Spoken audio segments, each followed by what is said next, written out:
जैसे ही यष्टि एकांश के केबिन का डोर खोलते हुए अंदर आई, तो एकांश ने यष्टि के हाथ को अचानक से पकड़ते हुए उसे अपने केबिन के डोर से सटाकर खड़ा कर दिया। यष्टि को देखकर एकांश का दिल जैसे धड़कना ही भूल गया। वो यही सोच रहा था कि क्या ये वही लड़की है जिसे उसने सुबह अपने घर पर बिखरी हुई हालत में देखा था। उस रूप में यष्टि की खूबसूरती एक अलग रूप में थी, और इस रूप में भी वो एकदम अलग लग रही थी। एकांश ने अपने केबिन का डोर क्लोज कर दिया। अब वो यष्टि को घेर कर खड़ा हो गया। यष्टि भी अचानक ही सब होने से घबरा गई थी, जिसकी वजह से उसने अपनी आंखें बंद कर ली थी। एकांश ने यष्टि के कान के पास अपने होठों को लाते हुए कहा, मुझे तुम्हारी ये जेलसी देखकर तुम पर और भी प्यार आ रहा है। एकांश की ये बात सुननी थी कि यष्टि ने फौरन से अपनी बड़ी बड़ी आंखों को खोला और एकांश की तरफ गुस्से से देखते हुए कहा, अपनी ये गलतफहमी दूर कर दो कि मैं आपकी वजह से यहाँ आई। आपको याद है, हमने ये शादी श्रेया की वजह से की थी। आप तो यहाँ तक कि मुझे अलग सोने भी नहीं देते थे। तो क्या अब अगर मीरा आपकी जासूसी करवा रही होगी और उसे पता चलेगा कि आप किसी लड़की के साथ अकेले उसके घर पर डिनर करने जा रहे हो, तो वो इस बात को आपके अगेंस्ट यूज नहीं करेगी। बस यही वजह है जो मैं यहाँ हूँ। अपनी बात कहते हुए यष्टि ने अपने और एकांश के बीच में दूरी बनाने के लिए उसकी चेस्ट पर अपने दोनों हाथों को अड़ा दिया। लेकिन वो इस बात से अनजान थी कि मीरा का चैप्टर एकांश ने पहले ही क्लोज कर दिया था। उसकी शादी कैंसिल हो चुकी थी एकांश की वजह से। लेकिन इससे भी एकांश को दूर कर पाना मुश्किल था, क्योंकि वो जितना उसे पीछे पुश कर रही थी, वो उतना। सुनिए अब अपनी पसंदीदा audio stories pocket FM coins के साथ। कॉइन्स खरीदो और अपनी पसंद की कहानी ऑडियो बुक अनलॉक करो। पता है सबसे अच्छी बात क्या है? ये कॉइन्स कभी एक्सपायर नहीं होते और साथ ही आप इनसे अनलॉक कर सकते हैं किसी भी कहानी के कोई भी एपिसोड। कॉइन्स का इस्तेमाल करने के लिए अपनी पसंद की ऑडियो बुक पर जाएं और नीचे स्क्रॉल करें। जो एपिसोड अनलॉक करना हो उस पर टैप करें। याद रहे, आप जितने एपिसोड अनलॉक करना चाहें उतने सिलेक्ट कर सकते हैं। अगर आपके पास कॉइन्स कम है तो tap on get more coins, फिर अपनी मर्जी का कॉइन पैक सिलेक्ट करके पेमेंट कीजिए। बस फिर क्या, आपकी कहानी ऑटोमेटिकली प्ले होने लगेगी। एक बात और, आप फ्री कॉइन्स भी पा सकते हैं। उसके लिए आपको फ्री कॉइन सेक्शन में जाकर कुछ आसान काम करने होंगे, जैसे कोई वीडियो देखना या फिर अपने दोस्तों को पॉकेट एफएम रेफर करना। अपना कॉइन बैलेंस चेक करने के लिए माई स्टोर टैब पर जाएं और कहानी सुनते जाएं।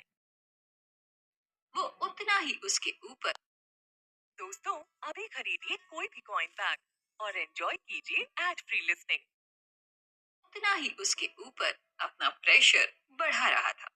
एकांश ने अपने हाथ बढ़ाकर यष्टि के गाल को अपनी दो उंगलियों से छुआ, तो यष्टि ने उससे कहा, एकांश, ये आप क्या कर रहे हैं? ये आपका ऑफिस है। मुझे पता है कि मेरा ऑफिस है और तुम मेरी बीवी हो। बोलते हुए एकांश के होंठ यष्टि के होठों की तरफ बढ़ रहे थे, लेकिन यष्टि ने एकांश के उसके होठों को छूने से पहले ही अपने और उसके होठों के बीच में अपनी चार उंगलियां अड़ा दी। एकांश ने उसके हाथ को पकड़ा और उसे हटाने ही वाला था, तभी उसका फोन बज उठा। ये अधीरा का फोन था, जो उससे कंफर्म कर रही थी कि वो आ रहा है। एकांश ने फोन उठाते हुए अधीरा को जवाब दिया, आई एम कमिंग। अपनी बात पूरी करते हुए एकांश ने फोन रखा, तो यष्टि को कंफर्म हुआ कि वो सच में जाने वाला है। उसने एकांश से पूछा, आपने उसे मैं आ रहा हूं ऐसा क्यों कहा? ये क्यों नहीं कहा कि हम आ रहे हैं? क्या आपने उसे मेरे साथ आने वाली बात नहीं बताई? क्या होगा अगर उसने दो लोगों का ही खाना बनाया होगा तो? एकांश ने हंसते हुए यष्टि को जवाब दिया, तो फिर तुम बिना खाए वापस आ जाना। वैसे तुम उसके लिए एक सरप्राइज हो, जिससे उसे शॉक लगने वाला है, बस इसलिए नहीं बताया। बोलते हुए एकांश ने अपने लैपटॉप को बैग में रखा और यष्टि से पूछा, तो मेरे लिए सूट लाई हो क्या? मैंने आदित्य से कहा था लाने के लिए। हाँ, लाई हूं ना। बोलकर उसने वो लाया हुआ सूट उसकी तरफ बढ़ा दिया। यष्टि जानबूझकर एकांश के लिए उसकी वार्डरोब का सबसे पुराना और टाइट सूट निकाल कर ले आई थी। वो एकांश का सबसे मिसफिट सूट ढूंढ कर लाई थी उसके लिए। एकांश ने जल्दी से वो सूट कवर से निकाला और जैसे ही उसने सूट देखा, उसकी आईब्रो टेढ़ी हो गई। उसने यष्टि से गुस्से में कहा, यष्टि, ये क्या है? तुम्हें पता भी है इसकी शर्ट की फिटिंग मुझे कितनी टाइट है? मुझे कैसे पता होगा? आपके कपड़े हैं, आपको ज्यादा बेटर पता होगा। मुझे बता देते तो मैं वही लेकर आती जो आपको पहनना था, जिसमें आप और भी ज्यादा अच्छे लगते, ताकि आपकी वो अधीरा हाफ फ्लैट की जगह पूरी फ्लैट हो जाए आप पर। ये सब कहते हुए यष्टि की आंखें आग उगल रही थी। उसकी जलन साफ दिखाई दे रही थी उसके चेहरे पर। एकांश समझ गया था कि यष्टि को उसका वहां जाना अच्छा नहीं लग रहा है, लेकिन वो ये सब कुछ जानबूझकर ही तो कर रहा था। एकांश ने अपनी शर्ट के बटन्स खोलकर वहीं पर अपनी शर्ट चेंज करनी शुरू कर दी। यष्टि ने जब उसे ऐसा करते हुए देखा, तो उसने अपनी आंखों को अपने हाथों से कवर कर लिया। एकांश ने हंसते हुए यष्टि से कहा, यार, मैं तुम्हारा पति हूँ और अब हम एक ही घर में एक ही रूम में रहते हैं। इससे पहले कितनी बार तुम मुझे ऐसे देख चुकी हो, फिर ये सब क्या ड्रामा है? एकांश की बात सुनकर भी यष्टि ने अपनी आंखों पर से अपने हाथ नहीं हटाए। एकांश ने वो शॉर्ट शर्ट पहन ली, लेकिन उसके बटन्स लगाते ही लास्ट के 3 बटन्स उसकी चेस्ट पर काफी टाइट हो रहे थे। ये शर्ट तब की थी जब उसने अपनी बॉडी पर इतना काम नहीं किया था, लेकिन अब उसकी चेस्ट काफी मस्कुलर और ब्रॉड हो गई थी, जिससे वो शर्ट कवर नहीं कर पा रही थी। एकांश ने यष्टि से कहा, देखो तुमने क्या किया है मेरे साथ। उसकी बात सुनकर यष्टि ने अपनी आंखों से अपने हाथों को हटाया और देखा, एकांश की वो शर्ट सच में उसे काफी टाइट आ रही थी। तो इसे चेंज करो ना, क्या आप इसे ऐसे ही पहनकर जाने वाले हो? देखो, आपके आधे से ज्यादा चेस्ट दिखाई दे रही है। कहने के साथ ही यष्टि ने एकांश का कोट उठाकर उसे एकांश की चेस्ट पर डाल दिया, उसे कवर करने के लिए। एकांश ने अगले ही पल उसे हटाकर वो सूट उस शर्ट पर ऐसे पहन लिया। अब यष्टि को वाकई में गुस्सा आ गया। उसने एकांश के सूट को अपने दोनों हाथों से निकालना स्टार्ट कर दिया। यष्टि ने उसका एक हाथ उठाकर उसकी एक स्लीव निकाली, फिर दूसरा हाथ उठाकर उसकी दूसरी स्लीव निकाली। उसने सूट को निकालकर वहीं पास में चेयर पर डाल दिया। अब यष्टि ने एकांश की शर्ट के बटन्स खोले और उसकी शर्ट को भी निकाल दिया। इस समय वो ये भूल गई थी कि अभी थोड़ी देर पहले उसने शर्म से अपनी आंखें बंद कर ली थी, जब एकांश अपनी शर्ट को उसके सामने चेंज कर रहा था। और अब वो जलन और गुस्से में बेधड़क होकर उसकी शर्ट को खुद ही निकाल रही थी, क्योंकि वो नहीं चाहती थी कि अधीरा उसको इस तरह देखे। उस पर तो सिर्फ यष्टि का ही हक है और किसी का नहीं। यष्टि भले ही अपनी फीलिंग्स को दबा रही थी, लेकिन एकांश के उकसाने पर वो अपने आप को रोक नहीं पा रही थी। एकांश को अच्छे से पता था कि यष्टि उससे प्यार करती है।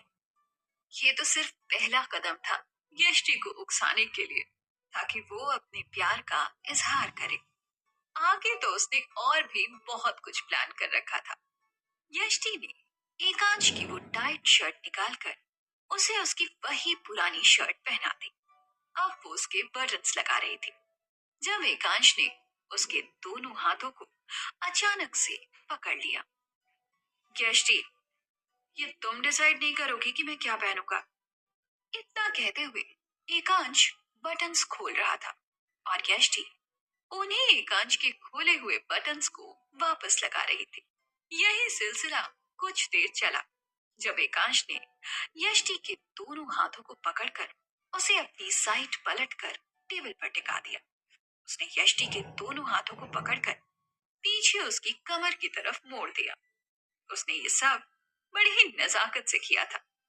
उसका यष्टि को दर्द देने का कोई इरादा नहीं था, लेकिन जो अभी अभी यष्टि ने किया था वो सब एकांश को ये सब करने का लाइसेंस दे रहा था। मतलब था कि यष्टि भी एकांश पर अपना पूरा हक समझती है। तो अब एकांश कैसे उसे ऐसे आसानी से जाने दे सकता था। उसने यष्टि के होठों के नजदीक अपने होठों को लाते हुए कहा, I like my cute jealous wife. और उसने झुकते हुए यष्टि के होठों को आहिस्ता से चूम लिया। एकांश की शर्ट के बटन्स अभी भी खुले ही थे। एकांश ने यष्टि को बहुत ज्यादा परेशान नहीं किया और अब वो यष्टि के कहने पर वही कपड़े पहनकर जाने वाला था जो उसने अभी तक पहने हुए थे। अगर वो उस सूट को पहनकर जाता जो यष्टि लाई थी, तो यष्टि तो उसके बटन्स बंद करने की कोशिश ही करती रह जाती। उसने यष्टि को छोड़ दिया और अपनी पहले की पहनी हुई शर्ट को पहनकर एकदम लास्ट तक के बटन्स लगाए और अपने सूट को वापस पहना। फिर उसने यष्टि से कहा, चलो अब चलना चाहिए वरना लेट हो जाएगा। यष्टि ने एकांश का हाथ पकड़कर रोका और एकांश के होठों पर टिश्यू पेपर से अपनी लिपस्टिक के मार्क साफ किए, जो कि एकांश के उसे किस करने से उसके होठों पर बन गए थे। आपकी मिस अधीरा देखती तो डोर पर ही बेहोश हो जाती। अपनी बात कहते हुए यष्टि हंसने लगी। अब चलो, यष्टि ने कहा तो एकांश ने किसी जेंटलमैन की तरह यष्टि के लिए अपने केबिन का डोर खोला। यष्टि बाहर आई।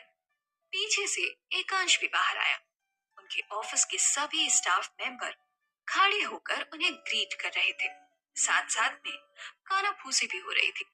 सभी लोग उनकी शानदार जोड़ी की तारीफ करते नहीं थक रहे थे। एकांश यष्टि को लेकर बाहर आया। उसने अपनी कार का डोर यष्टि के लिए खोला और फिर उसके बैठने के बाद अपनी सीट पर आकर बैठ गया। एकांश ने जल्दी से अपनी कार को अधीरा के घर की तरफ दौड़ा दिया। जल्द ही वो लोग उसके घर के सामने खड़े थे। काफी आलीशान घर था। बाहर गार्ड ने गेट खोलकर वॉलेट कार पार्किंग के लिए एकांश की कार की चाबी ले ली। दोनों अब डोर की तरफ बढ़े और एकांश ने आगे बढ़कर डोर बेल बजाई। अधीरा ने एक्साइटमेंट में ही खुद ही घर का दरवाजा खोला।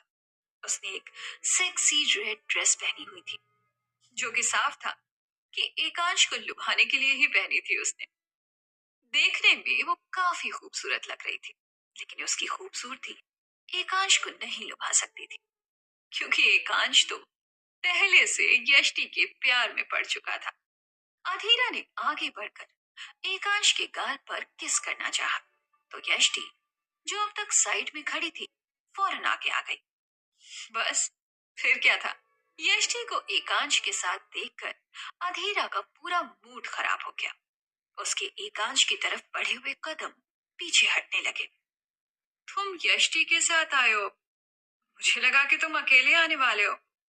अधीरा ने दोनों को अपने घर में वेलकम करते हुए कहा, तो यष्टि ने भी फौरन ही जवाब दिया, वो तो आपको देखकर ही लग रहा है कि आप एकांश को अकेले ही एक्सपेक्ट कर रही थी।